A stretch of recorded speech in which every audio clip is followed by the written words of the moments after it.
Baada ya kuzuka kwa sintofahamu kwenye mitandao ya kijamii hasa watu wengi wakizungumza kwamba Clemence Kenani Mwandambo mkazi wa Uzunguni A, wengi walizungumza kwamba ametekwa, lakini hii hapa ni breaking news kutokea kwao jeshi la polisi.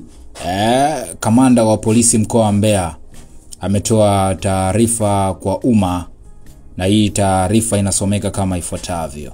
Taarifa kwa umma.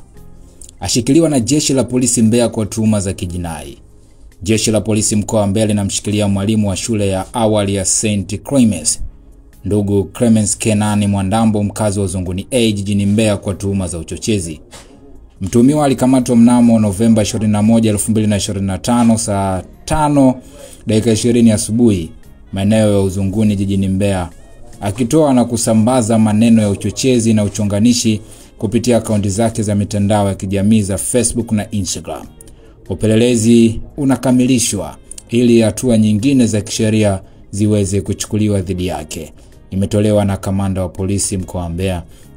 Ni moja kati ya taarifa pia ambayo imeripotiwa kupitia Kitenge TV. Kwa hiyo ndo hivyo.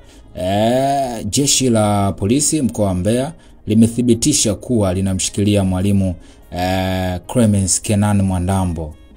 Baba yetu huyu, wengi walimjua hivyo kupitia mitandao ya kijamii, huku akisisitiza kwamba anachoka. Sasa kulikuwa kuna hiyo sintofahamu ambayo imezuka, na jeshi la polisi mkoa wa Mbeya limethibitisha kuwa linamshikilia mwalimu huyo Clemence Mwandambo, lakini pia wameenda mbali zaidi na kuzungumza kwamba Clemence anashikiliwa kwa sababu amekuwa akisambaza maneno ya uchochezi na uchonganishi kupitia akaunti zake za mitandao ya kijamii, kwa maana ya akaunti za Facebook na Instagram. Umeelewa vizuri So ndo hivyo, na baadhi ya watu ambao wamekuwa watumiaji wa mitandao wanamjua Clemence Mwandambo kwa vile ambavyo amekuwa akifanya katika mitandao yake hiyo.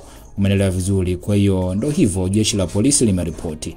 Mtazamo wako ni nini? Tuambie hapo kwenye comment.